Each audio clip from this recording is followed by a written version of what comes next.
성경 말씀 마태복음 25장 31절로 46절까지 말씀입니다.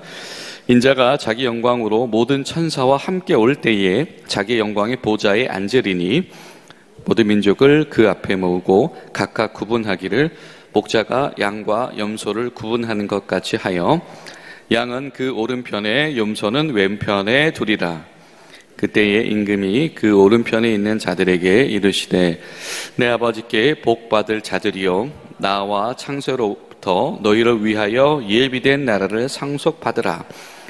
내가 줄일 때에 너희가 먹을 것을 주었고 목마를 때에 마시게 하였고 나그네 되었을 때에 영접하였고 헐벗었을 때에 옷을 입혔고 병들었을 때에 돌보았고 옥에 갇혔을 때에 와서 보았느니라. 이에 의인들이 대답하여 이르되 주여 우리가 어느 때에 주께서 줄이신 것을 보고 음식을 대접하였으며 목마르신 것을 보고 마시게 하였나이까?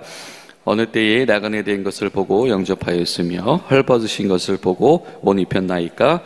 어느 때에 병드신 것이나 옥에 갇히신 것을 보고 나아가서 배웠나이까 하리니 임금이 대답하여 이르시되 내가 진실로 너희에게 이르노니 너희가 여기 내 형제 중에 지극히 작은 자 하나에게 한 것이 곧 내게 한 것이니라 하시고 또 왼편에 있는 자들에게 이르시되 저주를 받은 자들아 나를 떠나 마귀와 그 사자들을 위하여 예비된 영원한 불에 들어가라.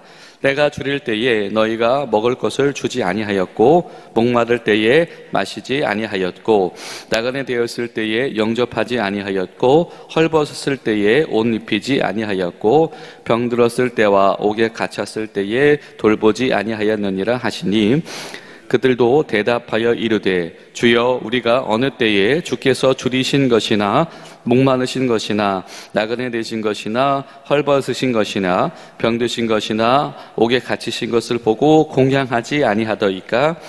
이에 임금이 대답하여 이르시되 내가 진실로 너희에게 이르노니 이 지극히 작은 자 하나에게 하지 아니한 것이 곧 내게 하지 아니한 것이니라 하시리니 그들은 영벌에 의인들은 영생에 들어가리라 하시니라. 아멘.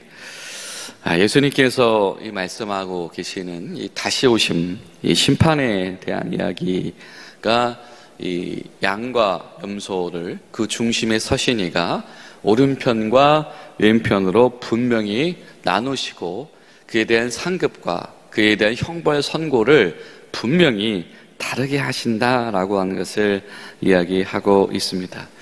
준비해야 된다. 그 앞에서 깨어 있어야 된다. 그 앞에서 성실해야 된다.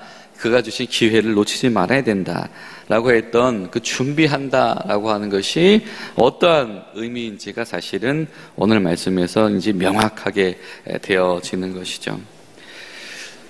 달란트를 써서라도 하나님의 때를 준비하는 자들이 되어야 된다. 왜냐하면 그 심판 때의 그 상황은 정말로 생생한 것이다. 실제적인 것이다. 분명하게 최종적으로 구분이 있다. 심판이 있다라고 하는 것은 구분하는 것이다. 이제는 누가 의인이고 누가 악인인지, 누가 겉으로 외식하는 자이며 속으로 주님을 따르는지가 현재는 구분되어 있지 않으나 예수님의 다시 오심 그때에는 반드시 섞여 있는 상태가 존재하지 않는다. 분명히 구분되어진다라고 하는 것이죠. 예수님께서 또 이례적으로 이 예시를 드십니다. 양과 염소입니다. 성경에서 종종 하나님의 백성으로 칭송되어지는 양, 그 양과 분명히 염소는 비슷하게 볼 수도 있지만 분명히 다르죠. 색깔도 다르고 모양도 다르고 또 음성과 움직이는 행동들도 분명히 다릅니다. 오른편에 두는 영광스러운 것과 그렇지 않은 것이 분명히 다르다. 나라를 상속할 이들이 있으며 벌을 받을 이들이 있다라고 하는 것입니다. 오른쪽에 있는 자들이 반드시 받게 되어진다. 여기서 중요한 것은 주님께서 판결하신다라고 하는 것이죠.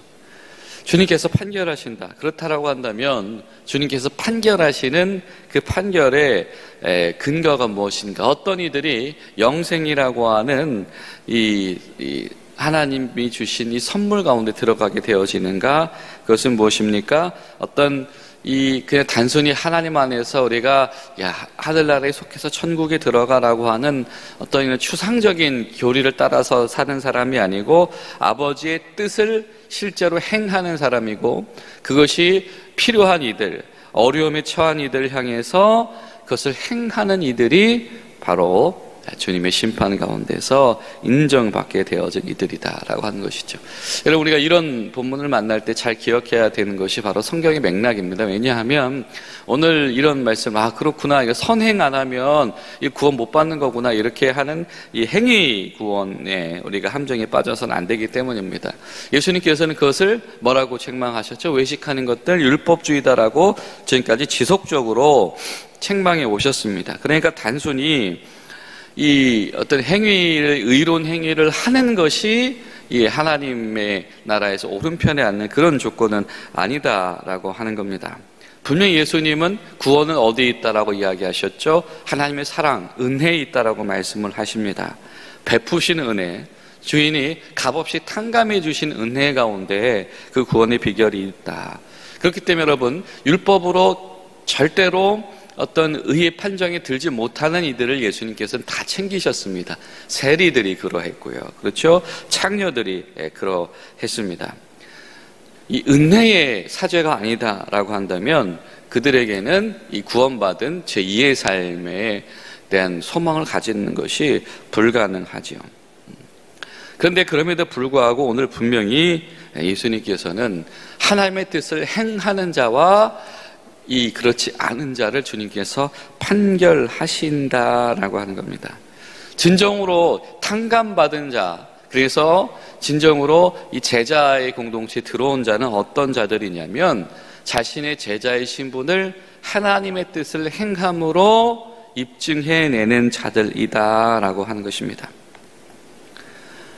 하나님 앞에서 하나님의 뜻을 실행하지 않는 자는 하나님의 상속자라고 부를 수가 없다. 그러니까 이것을 여러분이가 잘 생각을 해야 합니다. 우리가 행위로 구원받는 것은 결코 있을 수가 없습니다.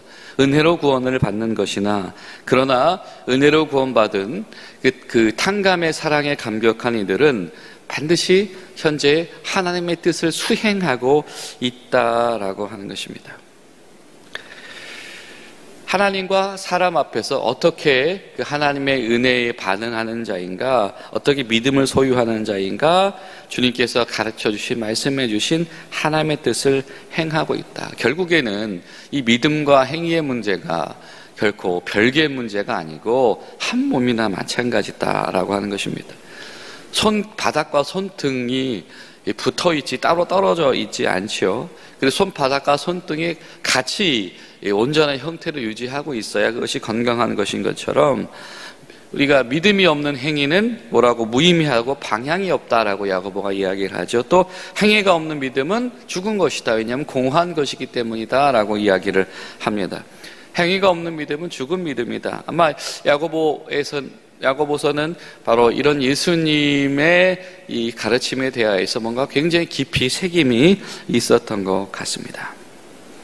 하나님의 뜻을 실행하는 것이 믿음으로 구원받는다라고 하는 원칙과 위배되는 것이 아니라 이것이 한 몸과도 마찬가지다.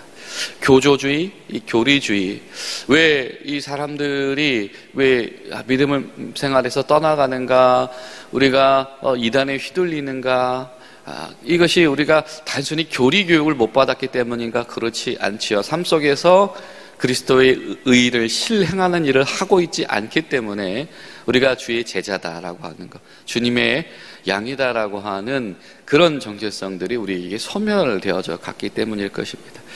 여러분이 기도하실 때 우리가 믿음을 수행하는 자, 하나님의 뜻을 실현하는 자들을 되게 하시옵소서.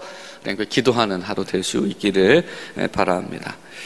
또 예수님께서 그 내용이 구체적으로 무엇인지에 대해서 명시를 하시죠. 이 35절에 보면 내가 줄일 때에 라고 하면서 긴 이야기를 하십니다.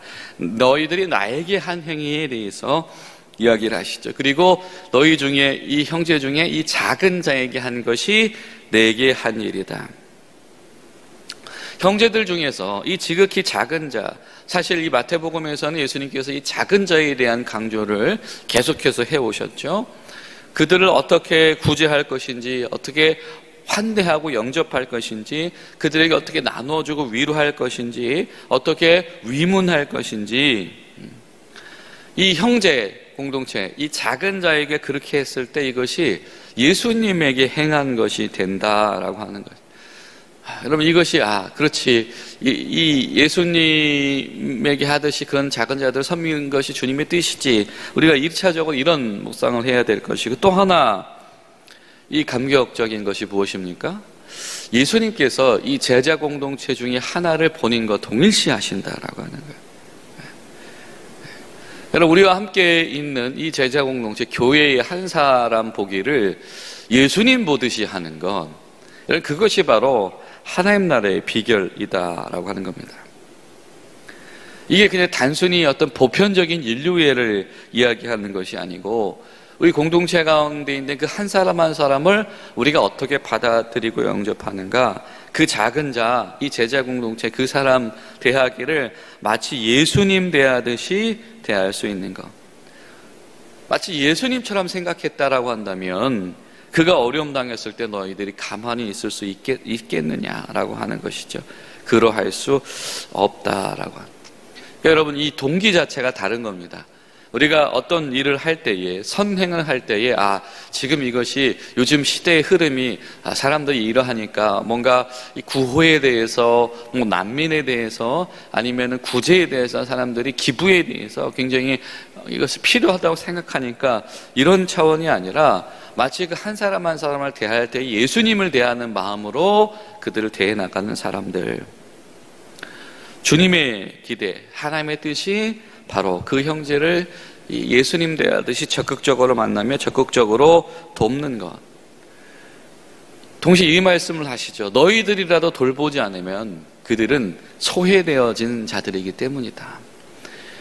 구체적으로 명시하면 우리가 돕지 않으면, 우리가 주목하지 않으면 주목받지 못하는 바로 그 사람들, 그 형제들을 우리가 교회 공동체 안에서 품고 교회 공동체 안에서 세워나가는 것, 이것이 주님께서 원하시는 것이고, 이것이 하나님 나라를 상속하는 진정한 제자들의 관계다라고 하는 것입니다. 우리가 이 은혜 가운데 들지 못하면 우리가 예수님의 기대 가운데 온전히 설 수 없다라고 하는 것이죠. 여러분, 기도하실 때 여러분, 우리 교회가 우리 한 사람 한 사람을 대하기를 마치 예수님 대하듯이 대하는 그 마음을 회복하게 하시옵소서. 교회 공동체가 한 사람을 선교하고 한 사람을 그리스도인으로 세우고 그의 형편을 공급할 때에 마치 예수님을 초대하고 예수님을 사랑하고 예수님을 섬기는 것처럼 있게 하여 주시옵소서. 어쩌면 우리 선교 현장 가운데서 기계적으로 이 답습되어지는 어떤 사역이란 이름으로 행해지는 것들이 어떤 매뉴얼의 암송이 아니고 정말 그 한 사람을 예수님처럼 바라보게 하는 그런 사랑의 행위들이 될 수 있도록 도와주시옵소서. 우리 함께 기도하며 돕고 나아가는 귀한 하루 되시기를 예수님의 이름으로 부탁을 드립니다. 기도하시겠습니다. 살아계신 하나님, 오늘 예수님께서 분명히 선언하시는 것, 오른편에서 상급을 받을 이와 왼편에서 영원한 벌에 처벌받을 이들에 대한 구분을 주님께서 하신다라고 하는 하나님, 이 은혜 가운데 우리가 명확히 서는 단호함을 주님 허락하여 주시옵소서. 그냥 어느 정도 교리 암송하며 살아가는 존재들이 아닌 하나님 나라의 의를 실현하는 믿음들이 우리 가운데서 열려지기를 소망합니다.